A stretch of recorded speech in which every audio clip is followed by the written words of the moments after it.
Assalamualaikum warahmatullahi wabarakatuh.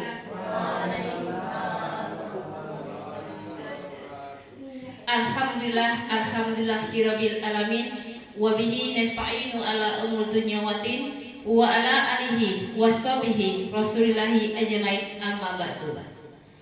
Yang terhormat Bapak Kepala Sekolah UPT SDN 07 Sitiung atau yang mewakili, yang terhormat Bapak Ibu Majelis Guru UPT SDN 07 Sitiung, yang saya hormati anak-anak kita PR dari Undari. Puji syukur marilah kita senantiasa panjatkan kehadirat Allah Subhanahu wa taala. Atas izin beliaulah kita bisa berkumpul di sekolah yang kita cintai, khususnya di kelas 5 dalam rangka diseminasi budaya positif di sekolah UPT SDN 07 Sitiung. Selanjutnya salat dan salam mari kita sanjungkan ke junjungan Nabi besar kita, yakni Nabi Muhammad sallallahu alaihi wasallam, yang telah mengentaskan akhlak manusia dari zaman jahiliyah menuju zaman penuh ilmu pengetahuan dan teknologi. Bapak Ibu hadirin yang dimuliakan Allah, berikut adalah susunan acara pada hari ini. Acara pertama protokol yang sedang berlangsung. Acara kedua pembacaan doa. Acara ketiga menyanyikan lagu wajib, yaitu lagu Indonesia Raya. Acara keempat yaitu acara yang kita tunggu, yaitu diseminasi budaya positif di sekolah. Dan acara terakhir ada refleksi dan penutup. Untuk lebih berkahnya acara pada hari ini, marilah kita berdoa terlebih dahulu kepada beliau adik kita Teguh Prananda. Dipersilakan.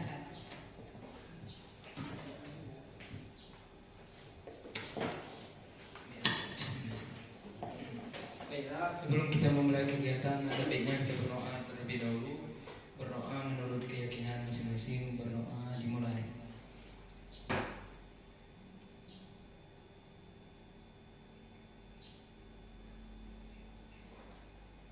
Doa selesai.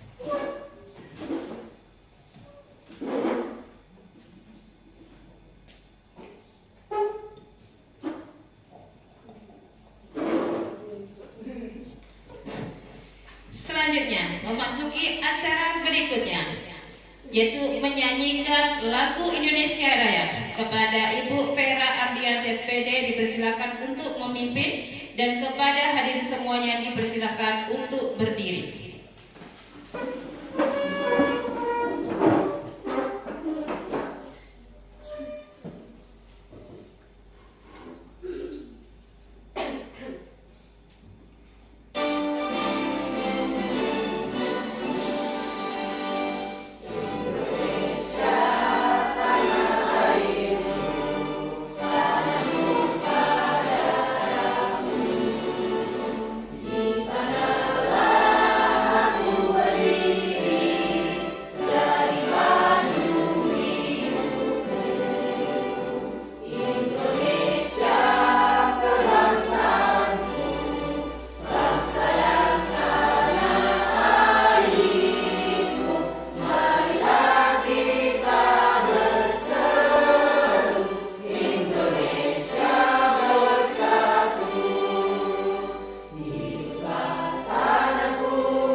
sambutan dalam hari ini yang akan diwakili oleh Bapak Kepala Sekolah kita, diwakili oleh beliau Bapak Susilo Kurniawan SPD. Dipersilakan.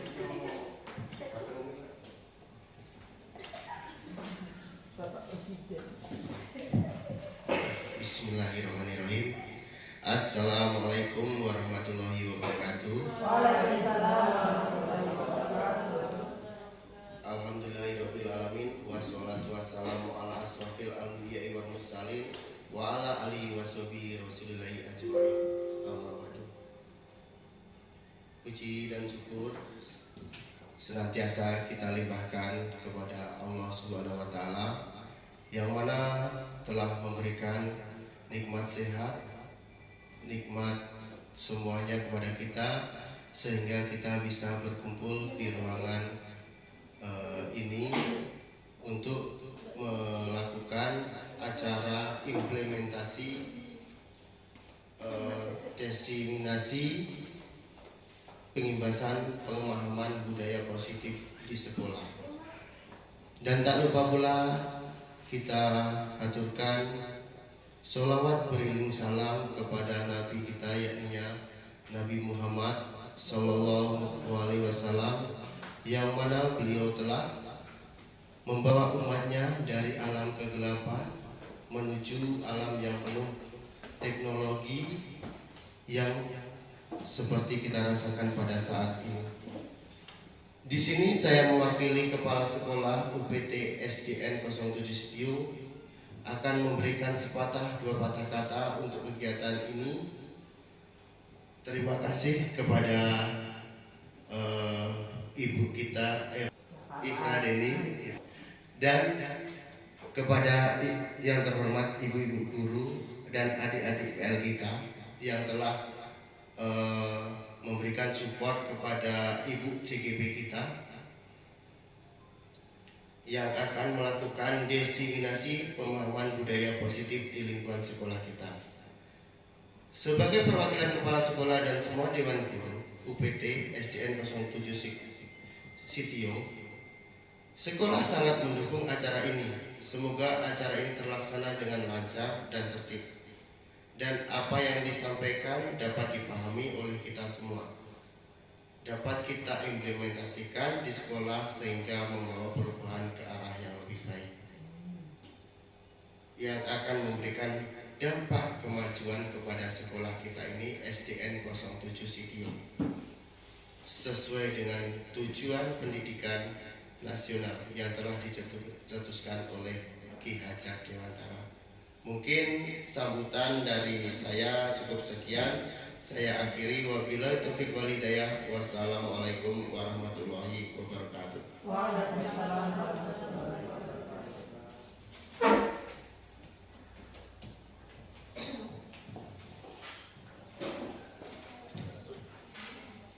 Demikian sambutan dari Bapak Susilo Kurniawan selaku yang mewakili Bapak Kepala Sekolah kita.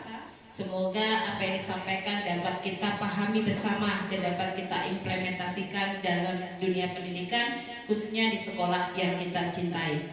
Selanjutnya kita masuk ke acara inti, yaitu acara yang kita tunggu, yaitu diseminasi budaya positif di sekolah. Kepada beliau Ibu Ifra Deni SPD, dipersilakan.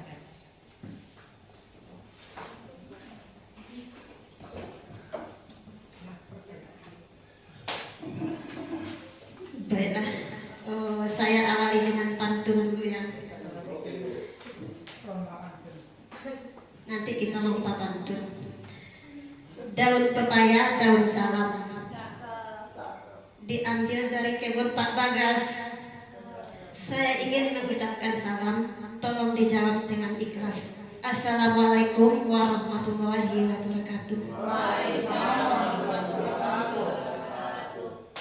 Bersyukur kita kepada Allah dengan mengucap Alhamdulillah, yang mana sampai pada siang hari ini, detik ini, kita masih diberikan kesehatan sehingga kita bisa berkumpul di kelas yang kita cintai ini. Selanjutnya, salawat beriring salam tak lupa kita kirimkan buat junjungan kita, yakni Nabi besar Muhammad Sallallahu Alaihi Wasallam, yang telah bersusah payah membawa umatnya dari alam kebodohan ke alam yang berilmu pengetahuan seperti yang kita rasakan saat sekarang ini. Yang terhormat Bapak Kepala Sekolah SDN 07 Sitiung atau yang mewakili, yang terhormat Bapak Ibu Majelis Guru yang telah meluangkan waktunya hadir di acara ini, seterusnya yang teristimewa kepada adik-adik PL dari Kendari. Sebelumnya saya mohon maaf kepada Bapak Ibu yang telah kami ambil waktunya untuk membersamai kami di sini, karena di sini kami juga ditugaskan dalam tugas CGP kami untuk mengimpaskan apa yang telah kami dapatkan dalam pendidikan selama ini. Untuk itu sebelumnya kami mohon maaf yang sebesar-besarnya karena telah menyita waktu Bapak Ibu.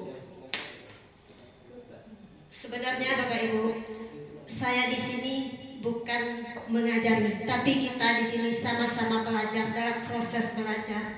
Saya yakin Bapak Ibu mungkin lebih senior dari saya, sedangkan saya apalah baru beberapa ini bertugas. Nah, tapi karena tugas juga saya berani di sini untuk menyampaikan materi tentang diseminasi pemahaman budaya positif di lingkungan sekolah.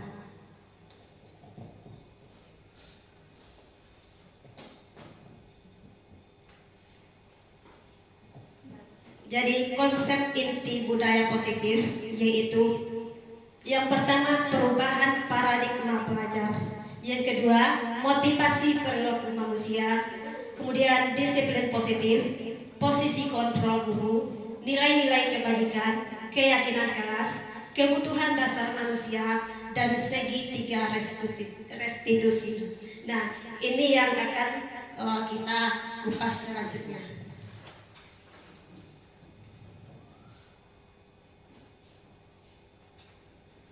Ini pembelajaran dengan paradigma baru. Kalau masalah pembelajaran paradigma baru ini yaitu pembelajaran berdiferensi, mungkin kita lewatkan saja karena kami akan belajar di modul 2.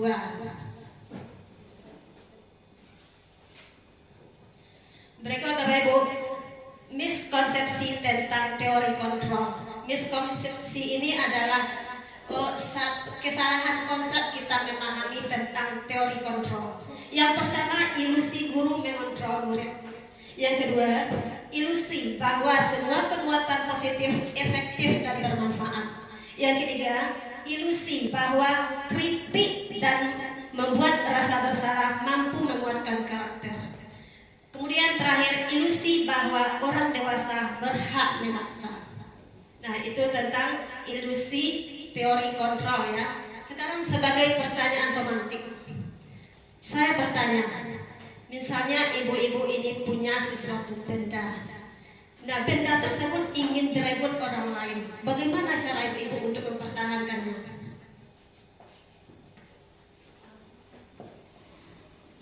Ibu-ibu mempunyai benda-benda berharga, tapi orang di sekelilingnya pengen merebut. Nah, dipertahankan. Gimana? Pendapat yang lain gimana?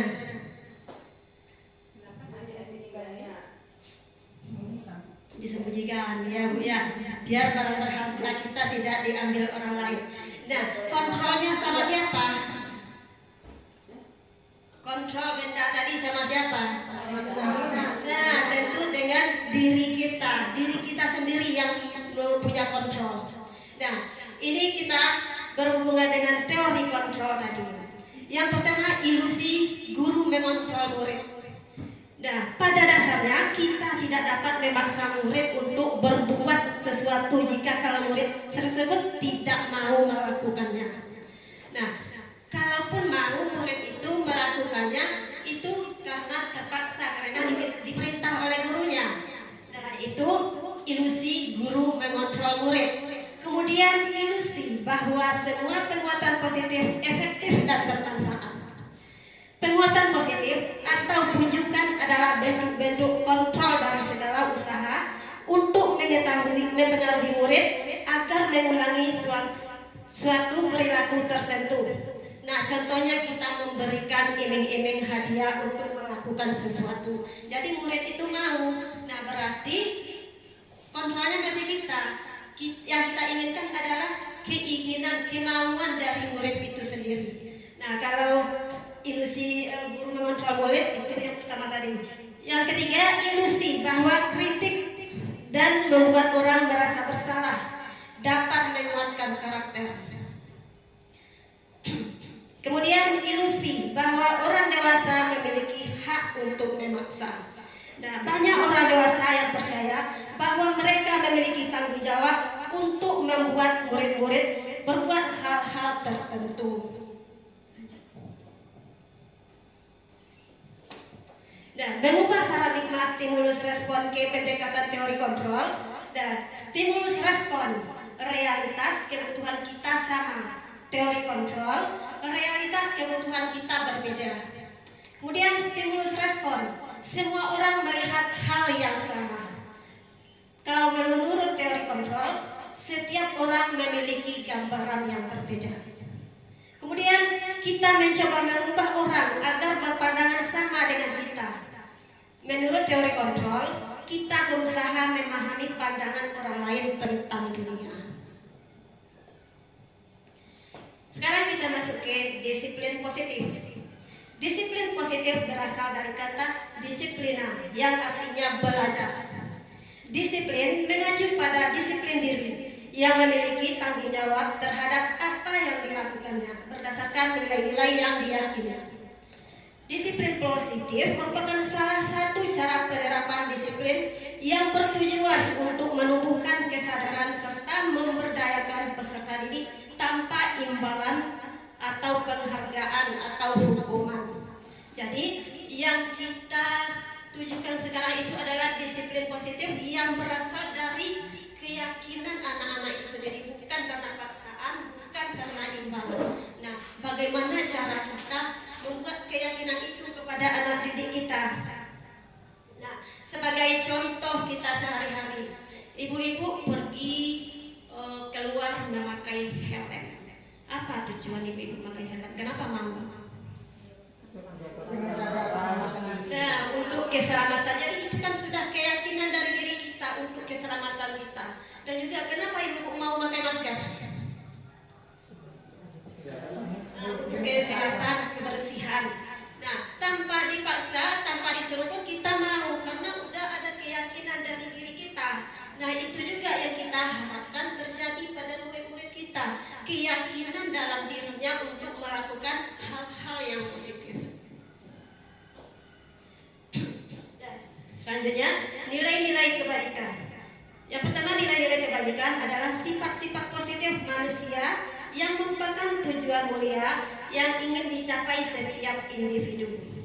Yang kedua, nilai-nilai kebajikan yang diyakini seseorang, maka motivasi intrinsiknya akan terbangun sehingga menggerakkan motivasi dari dalam untuk dapat mencapai tujuan mulia yang diinginkan. Nah, seperti yang ini saya sebutkan tadi ya, misalnya pakai helm. Keinginan dari dalam dirinya itu yang namanya keinginan intrinsik. In artinya dari dalam dirinya. Maaf ibu-ibu suaranya karena habis konser di lapangan kemarin. Nilai-nilai kebajikan, nilai-nilai yang disepakati bersama lepas dari suku bangsa, agama, bahasa maupun latar belakangnya. Nah, yang menjadi tujuan di pendidikan kita adalah profil pelajar Pancasila. Nah, di dalam profil pelajar Pancasila ini sudah ada 6 dimensi. Nah, yaitu beriman, berakhlak mulia, kebinekaan global, gotong royong, mandiri, kreatif, dan bernalar kritis. Nah, itu di instansi sekolah ya. Di IPO Primarier, program toleransi, rasa hormat, integritas, mandiri, menghargai, antusias, empati, keingintahuan, kreativitas, kerjasama, percaya diri, dan komitmen. Begitu juga dengan keterampilan hidup atau life skill. Dapat dipercaya, lurus hati, pendengar yang aktif, tidak merendahkan orang lain, dan memberikan yang terbaik dari dirinya. Kemudian lanjut kita ke bentuk apa? Disiplin yang ada. Yang pertama, hukuman. Ini ada 3 ya Bapak Ibu yang kita bahas. Hukuman, konsekuensi, dan restitusi. Hukuman biasanya tidak terencana atau tiba-tiba. Misalnya siswa kita datang terlambat, langsung kita hukum berdiri di depan tiang bendera atau hormat bendera. Nah, itu termasuk hukuman. Kemudian atau membersihkan WC misalnya, itu termasuk hukuman. Bersifat satu arah. Maksudnya satu arah itu adalah tanpa ada kesepakatan dengan yang kita hukum. Kemudian bisa berupa hukuman fisik atau psikis. Kemudian konsekuensi. Konsekuensi ini terencana, disepakati sesuai peraturan. Kemudian murid tetap dibuat tidak nyaman. Kemudian sikap guru selalu memonitor murid. Kemudian restitusi. Restitusi proses menciptakan kondisi bagi murid untuk memperbaiki kesalahannya. Kemudian proses kolaboratif yang mengajarkan murid untuk mencari solusi sendiri. Kita lanjut dengan kebutuhan dasar manusia. Nah, kebutuhan dasar manusia adalah segala sesuatu yang kita lakukan untuk mendapatkan apa yang kita inginkan. Jadi kebutuhan dasar manusia ini ada 5. Yang pertama, bertahan hidup. Nah, contohnya ibu-ibu sarapan tadi pagi. Apa tujuannya sarapan? Untuk bertahan hidup untuk hari ini ya. Contoh kasarnya.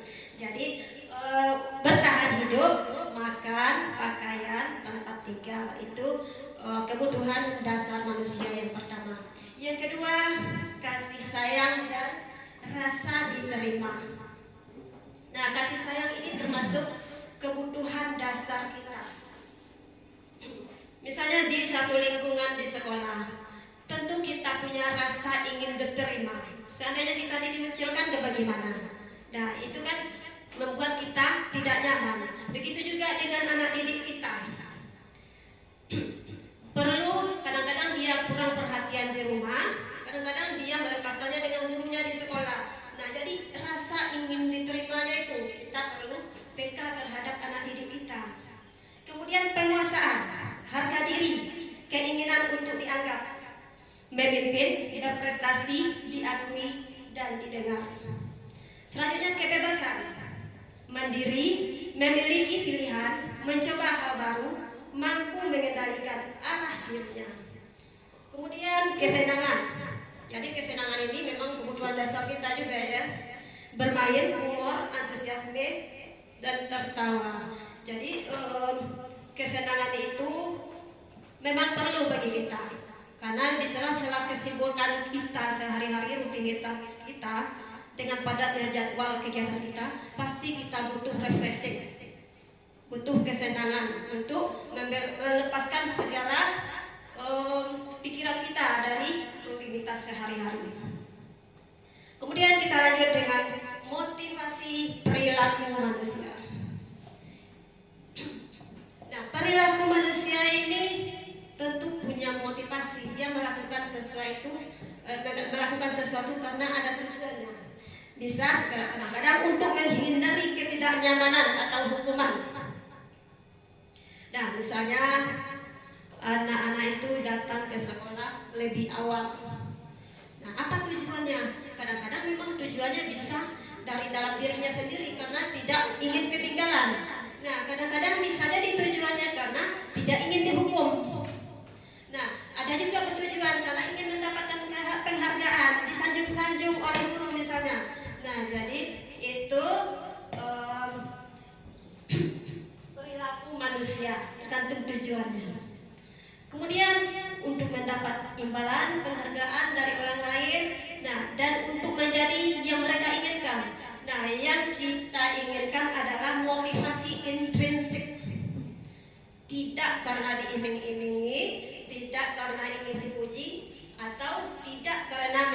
memberi hukuman, tapi keinginan dari dalam dirinya untuk menghargai dirinya sendiri dan nilai-nilai yang mereka percaya. Selanjutnya, 5 posisi kontrol guru. Nah, ini yang penting bagi kita sebagai pendidik ya. 5 posisi kontrol guru. Yang pertama sebagai penghukum. Nah, sebagai penghukum ini mungkin ini yang sering kita lakukan pada umumnya. Kemudian sebagai pembuat merasa bersalah. Yang ketiga sebagai teman. Yang keempat pemantau. Yang terakhir manajer. Nah, penghukum itu seperti yang saya bilang tadi. Nah, misalnya anak-anak berbuat salah, datang terlambat misalnya, langsung kita hukum. Nah, itu membuat kita sebagai penghukum. Kemudian membuat rasa bersalah. Apa contohnya yang kita lakukan tindakan kita sehingga murid merasa bersalah? Nah, contohnya, kok kamu seperti itu? Ibu kecewa. Jadi mendengar kata-kata itu walaupun lembut kata kita, tapi tajam bagi dia, itu membuat mereka merasa bersalah. Kemudian sebagai teman, nah ayo dong lakukan lagi, coba ulangin lagi. Nah, itu yang kita lakukan kepada siswa kita. Kemudian sebagai pemantau, contohnya, awas ya kalau kamu tidak melakukan ini nilaimu akan jelek nanti. Nah, itu sebagai pemantau. Kemudian sebagai manajer. Nah, sebagai manajer inilah yang akan kita terapkan. Apa itu yang sebagai manajer? Nah, kita tanya dulu apa sebabnya. Misalnya dia terlambat datang.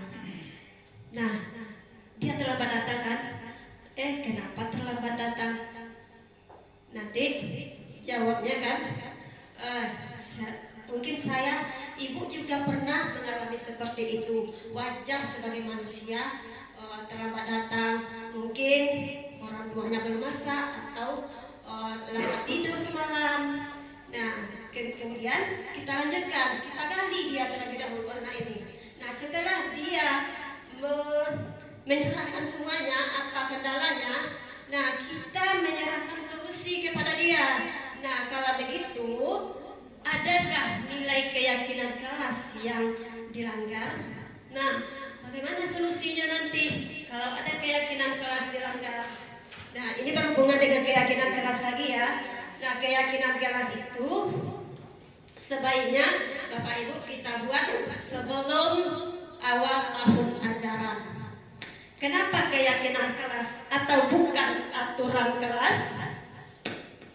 Tahu nggak bedanya aturan dengan keyakinan kelas, Bapak Ibu? Nah, kalau peraturan biasanya sudah dibuat sendiri tanpa kesepakatan.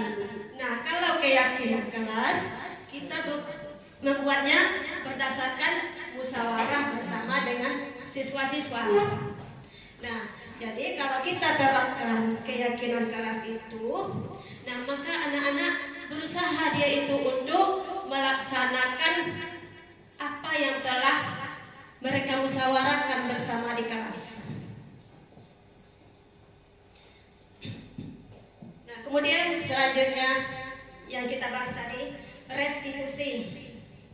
Restitusi suatu proses dialog yang dijalankan oleh guru agar menghasilkan murid yang mandiri dan bertanggung jawab.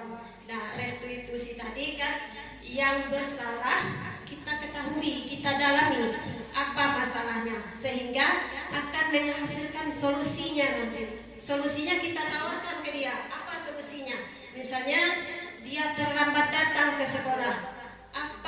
Kenapa dia lambat datang? Nah, apa solusinya untuk yang akan datang biar tidak melanggar keyakinan kelas? Nah, misalnya dia nanti untuk yang akan datang, saya bangun lebih awal atau tidak tidur larut malam.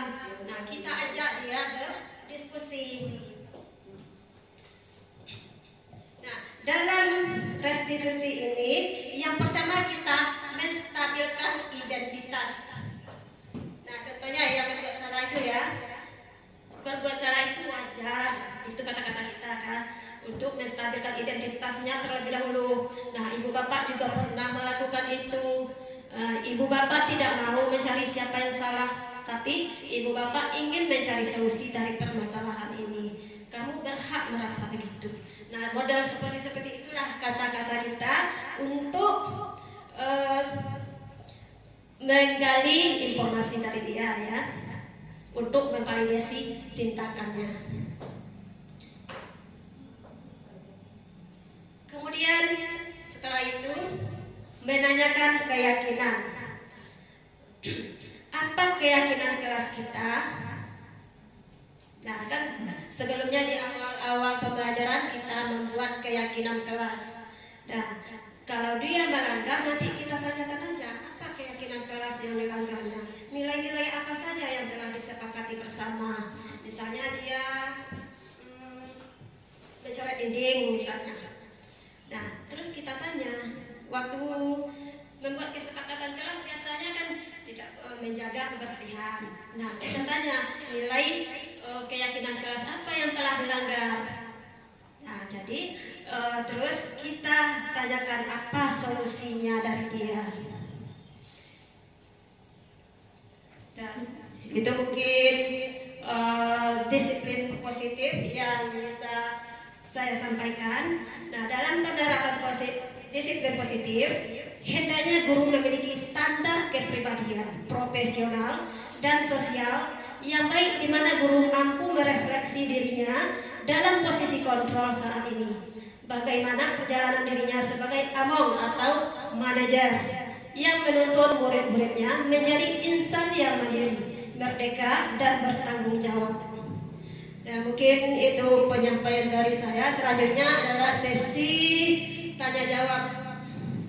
Nah, kalau ada Bapak Ibu yang ingin ditanyakan, silakan. Cukup rasanya. Bapak Ibu dan adik-adik dari kalau ada yang kurang jelas atau mungkin ada tambahan atau ada yang ditanyakan, silakan. Atau ditanggapi, Bu, menurut saya seperti ini loh bagusnya. Jadi di sini kita tidak mundur ya, jadi saling berkolaborasi, berbagi pengalaman dan ilmu. Jadi disiplin positif itu penting di sekolah kita. Jadi kalau ada ibu-ibu di sini, kebetulan bapaknya masih adik-adik, ada bapak satu ya, perwakilan dari kepala sekolah. Boleh bapak yang mewakili kepala sekolah kalau ingin menanyakan sesuatu tentang disiplin positif atau masukan bagaimana sekolah kita besok itu bagusnya seperti ini, Bu. Nah, silakan. Amel, Teguh, atau Bu Eka, Bu Vera.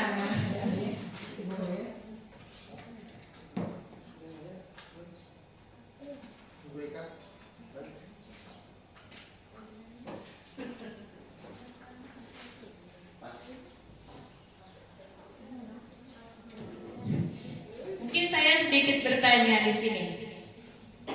Tadi dalam disiplin positif sebenarnya motivasi kita melakukan sesuatu yang pertama adalah dari motivasi eksternal, yaitu karena takut dihukum, karena ingin mendapatkan imbalan, dan yang ketiga adalah ada motivasi intrinsik yang dalam diri kita.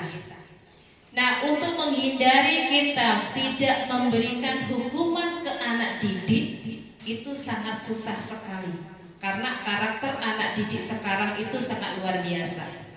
Mohon maaf kata, contohnya kita panggil pakai bel satu kali gak mau berkumpul, ayo kumpul gak juga mau berkumpul, akhirnya terpaksa hitung sampai 5 ya, 1, 2, 3, 4, 5 baru berkumpul. Atau maaf kata pasar, siapa yang gak mau cepat berkumpul nanti kasih hukuman. Ini terpaksa kita lakukan karena mereka terbiasa dengan pola seperti ini. Ada nggak mungkin Bu Deni yang bisa memberikan gambaran bagaimana sih, mungkin pernah ada demonstrasinya, ini loh cara menyelesaikan masalah. Untuk siswa yang tidak membuat PR bukan hal yang biasa, sudah banyak ditemui di sekolah. Untuk siswa yang terlambat juga bukan hal yang biasa, bukan banyak kita temui di sekolah. Jadi bisa Bu Deni memberikan gambaran bagaimana cara kita menyelesaikan dengan segitiga restitusi tadi untuk siswa yang mungkin mempunyai karakter seperti itu, mungkin terlambat ke sekolah.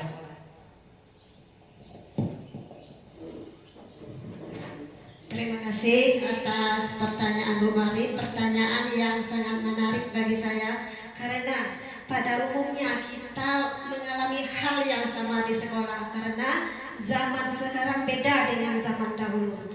Kalau sekarang anak-anaknya gimana ya, tata krama atau sopan santunnya itu memang dirasa kurang.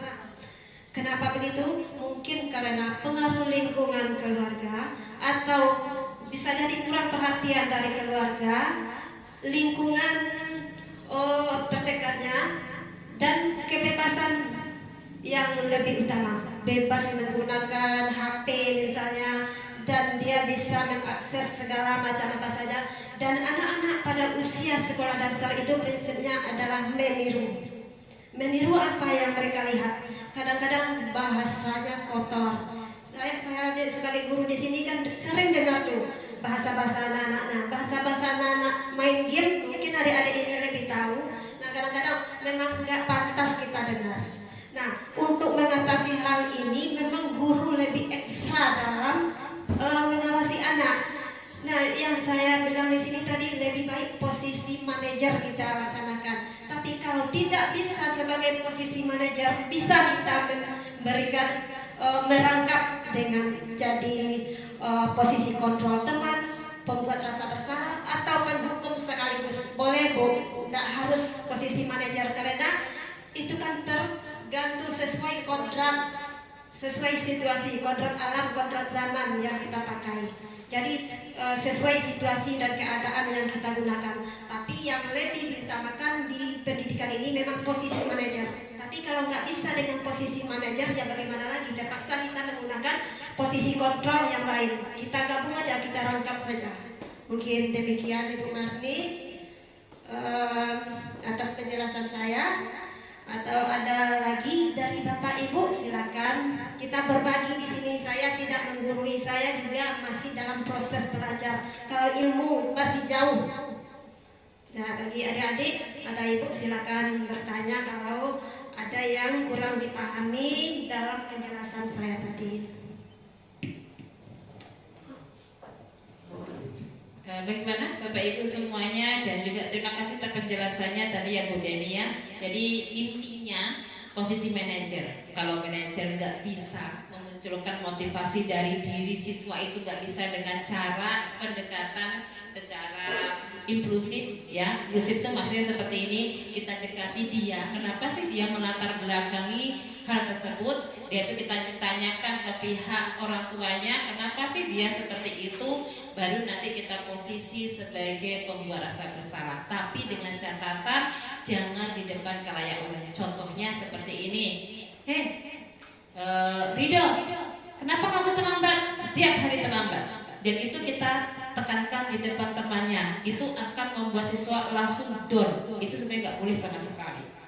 Langsung down, langsung tidak punya rasa percaya diri. Kalaupun kita mau buat dia merasa bersalah, panggil secara empat mata, individual. Menghukum ini adalah sebagai alternatif terakhir, terpaksa kita lakukan dengan cara tidak menghukum secara fisik. Jadi kita mungkin bisa menghukumnya, tolong baca karena kamu tidak tepat waktu datang ke sekolah, baca di depan kelas satu surat Al-Baqarah sampai terakhir. Itu contohnya ya. Itu contohnya. Jadi menghukum dengan hal mendidik. Ada pertanyaan lagi? Mungkin supaya ini bergairah Bu Deni, mungkin bisa ice breaking dulu.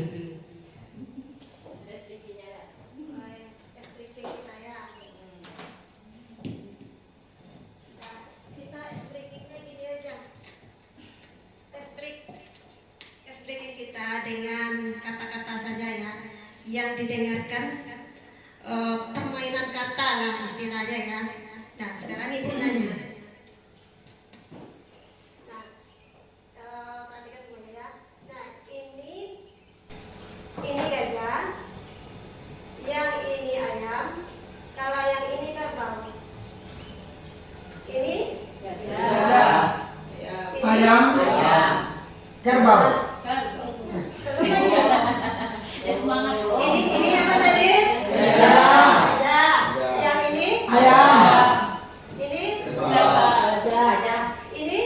Kan udah nggak konsentrasi kan? Gajah. Nah, ini Gajah. ini gajah. Yang ini Ayam. ayam. Kalau yang ini Kerbau. kalau yang ini Kerbau. Ayam. Kerbau.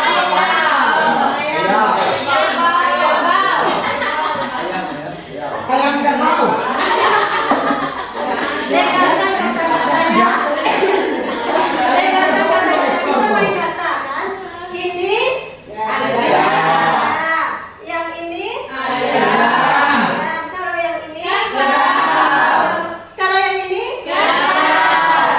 Kerbau.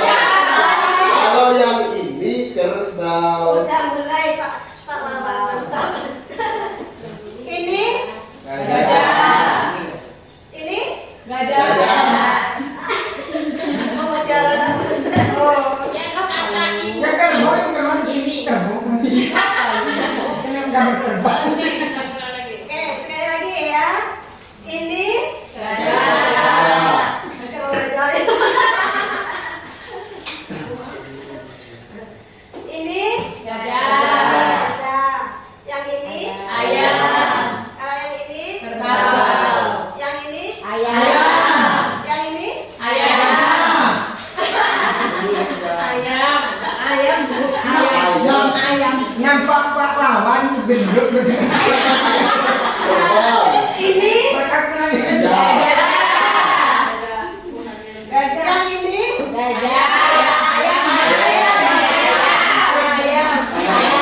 sebagian udah konsentrasi kalau kita belum. Ingat ya, kita kan permainan kata-kata tadi. Ya, mungkin itu masih ada yang belum paham kayaknya. Udah.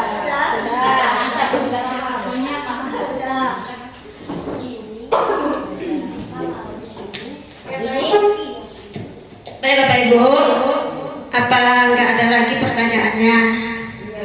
Kita masih menunggu kalau ada yang ingin bertanya. Mana tahu adik-adik dari Undari ada yang ingin ditanyakan? Masih ada unek-uneknya mungkin kan calon-calon guru ini. Nah, kalau bisa ibu jawab nanti ibu jawab. Kalau nggak bisa ini ya.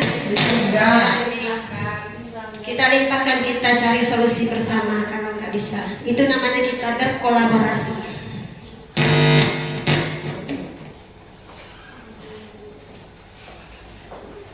Ini kelas 1 biasanya banyak masalah. enggak, saya enggak pernah punya masalah. Enggak punya masalah. Enggak di masa. Aku permasalahan. Dari mereka tidak bermasalah. Saya enggak pernah jadi masalah. Baik Bapak Ibu semuanya, demikian tadi pemaparan Bu Deni tentang disiplинasi budaya positif di sekolah. Mudah-mudahan apa yang disampaikan tadi kita bisa mendapatkan ilmu, menjadi tambahan pengetahuan bagi kita dan bisa kita implementasikan ke dunia pendidikan khususnya di sekolah yang kita cintai. Dan semoga setelah ini kita bisa membawa perubahan dan juga mencapai tujuan pendidikan sesuai dengan apa yang sudah diputuskan oleh beliau Bapak kita Ki Hajar Dewantara, yaitu sebagai kita apa tujuan pendidikan. Sebenarnya Bapak Ibu semuanya sebagai guru penggerak hanya satu tujuannya, melakukan pembelajaran yang berpusat kepada murid. Apapun itu modul yang kita pelajari, intinya satu itu, dan itu juga tujuan pembelajaran secara nasional. Jadi bagaimana kita membuat murid itu belajar dengan kemampuan dan kemampuan mereka, bukan kita memaksa, tetapi sesuai dengan kemauan dan kemampuan mereka. Itu intinya yang ingin dirubah oleh pemerintah. Karena melihat di lapangan masih banyaknya proses pembelajaran itu tidak sesuai dengan kemampuan dan kemampuan murid, tetapi ada yang sedikit memaksa untuk murid menjadi seperti apa yang ingin kita inginkan. Paradigma itulah yang akan kita rubah dan dirubah oleh pemerintah. Ya, jadi kita tutup. Sudah selesai Bu Deni ya?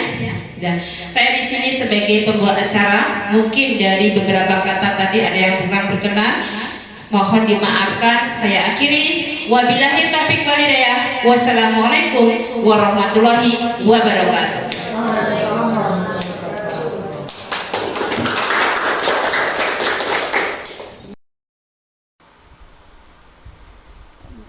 Bapak Ibu semuanya, di sini saya akan menampilkan kesepakatan kelas yang sudah saya laksanakan di kelas 5. Ini saat pelaksanaan pembuatan kesepakatan kelas bersama anak-anak. Ini pada awal tahun ajaran ya. Nah, kita melaksanakan kesepakatan kelas atau keyakinan kelas bersama. Kesepakatan ini dibikin untuk mewujudkan atau menuju kelas impian yang aman, nyaman, tertib dalam melaksanakan pembelajaran, sehingga pembelajaran kita bisa dicapai dengan baik. Saat melaksanakan ini, anak-anak sangat antusias dalam membuat keyakinan kelas. Nah, dan semoga apa yang saya laksanakan di kelas 5 ini bisa menginspirasi ibu-ibu di kelas lain. Mereka sangat antusias ini membuat keyakinan-keyakinan yang mereka yakinin, seperti menjaga kebersihan kelas, tidak mencoret-coret dinding, datang tepat waktu. Ya, itu mereka sendiri yang mengutarakan dan disampaikan, dibuat melalui sticky note dan ditempel di papan tulis. Nah, nanti kalau sudah selesai, nah saya akan membuatnya berupa poster yang akan ditempel di dinding kelas.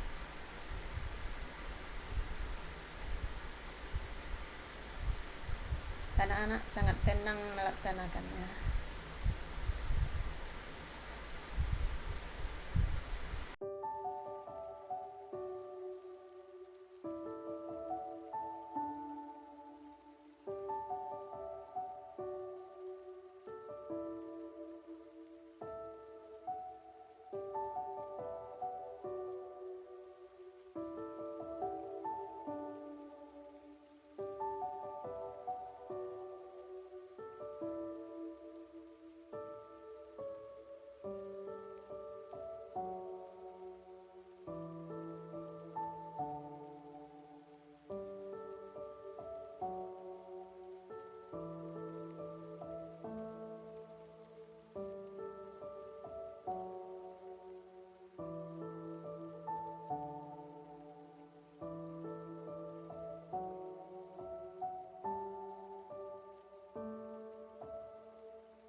Boleh memakai topi di kelas. Yang kedua, aku janji kepada ibu guru untuk tidak ribut di kelas. Yang ketiga, tidak boleh ribut di kelas, tidak boleh main bola di kelas. Yang keempat, menjaga dan merawat fasilitas kelas dengan tidak mencoret-coret dinding kelas dan membuang sampah pada tempatnya. Yang kelima, saya berjanji tidak akan ribut di kelas. Yang keenam,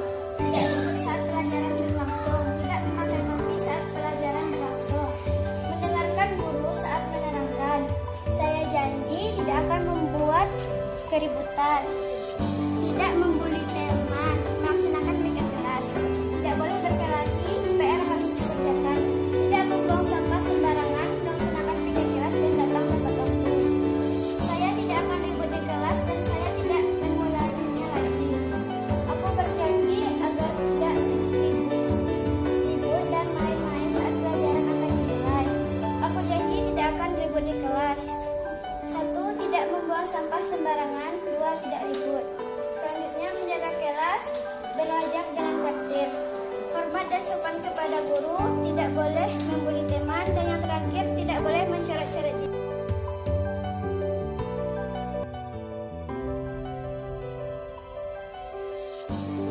Setelah kita mendapatkan kesepakatan kelas bersama, tugas selanjutnya adalah merubah kesepakatan tadi menjadi kata-kata yang lebih enak didengar. Merubah kata negatif atau kalimat negatif menjadi kalimat positif. Misalnya, tidak membuli teman, kita rubah menjadi saling sayang dan rukun dengan teman.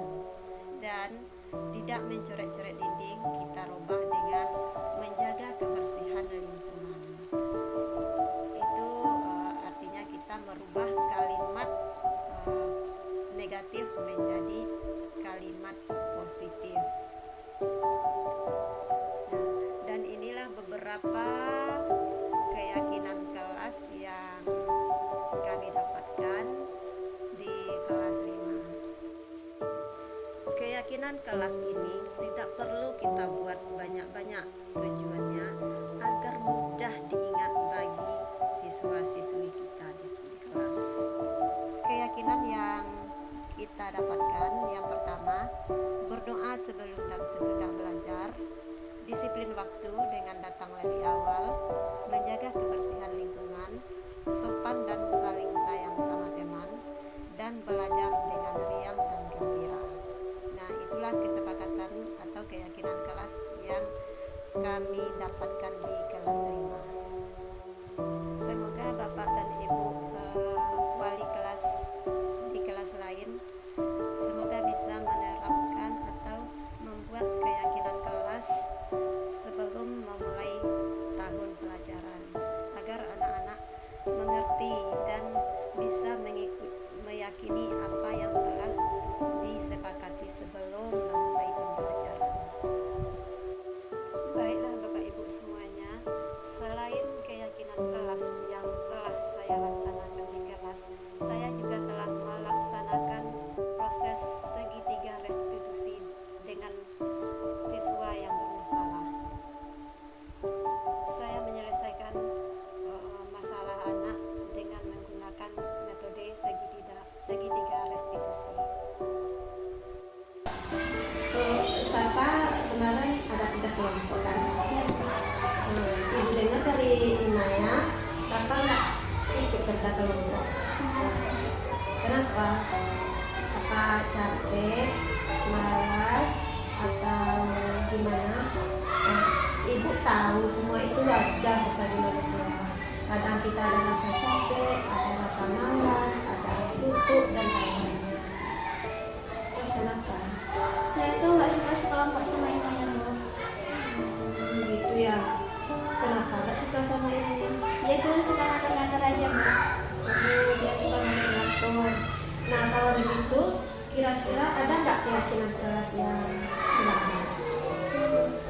Nah, apa nilai keyakinan yang dilanggar? Rukun dengan teman. Rukun dengan teman. Kalau begitu, bagaimana solusinya menurut Sapa kalau kita sudah melanggar keyakinan kelas? Saya akan meminta maaf kepada Inaya, Bu. Lalu minta maaf ke Inaya. Silakan nanti minta maaf sama Inaya.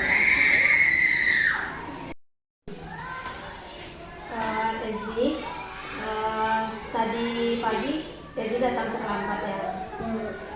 Nah, kenapa bisa datang terlambat? Saya terlambat bangun, Bu. Oh, kok bisa terlambat bangun? Emang kenapa tidurnya larut malam ya? Saya tidur malam karena nonton pertandingan voli. Oh, Ezi nonton pertandingan voli semalam. sekarang kira-kira melanggar keyakinan kelas yang kita buat nggak? Oh iya, melanggar keyakinan kelas. Kira-kira nilai yang mana yang dilanggar? Melanggar disiplin dan tanggung jawab. Nah, kira-kira solusinya menurut Ezi bagaimana?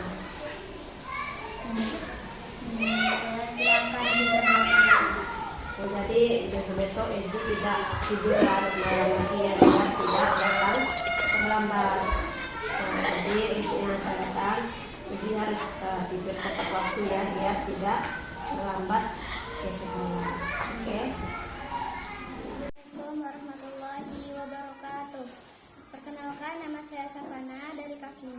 Tanggapan saya ketika Bu Deni, awalnya saya merasa takut, cemas ketika ditanya oleh Bu Deni. Soalnya saya tidak ikut kerja kelompok. Ternyata tanggapan saya salah. Bu Deni tidak marah, hanya menanyakan alasan saya tidak ikut kerja kelompok. Dan Bu Deni sangat memahami saya. Dan saya merasa sangat diperhatikan oleh Bu Deni. Terima kasih Bu Deni. Assalamualaikum warahmatullahi wabarakatuh.